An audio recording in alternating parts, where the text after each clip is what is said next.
Hi everybody, in this video I'm going to show you how to use the window wipers.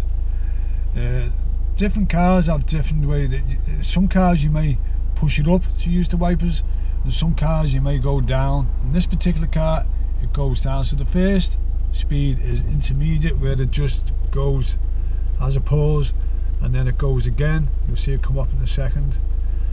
Any second now it should pop up.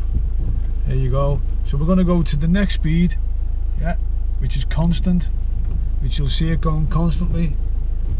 Okay, then we're going to go to the third and final speed, which is like when there's a heavy rain, and you'll see it, and I'm going to push it down to the third speed, and there you go there, and you see it going faster.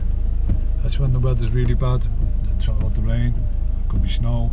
So to push it back, you just push it back up one, normal speed, intermediate speed, back to its resting place. And you can see on the end here where there's a 0, and this one, well, this just actually twists. This is for your back window. So to get the back window wiper working, you just turn it once, and if you want to wash the screen on the back, then you'll hear the noise now with the water going on the back. You'll hear this noise now when I twist it, but you got to keep it still when you twist it. That's now washing the back window. I'll put it back to normal, I'll switch it off, and I'll see you in the next video. Bye for now.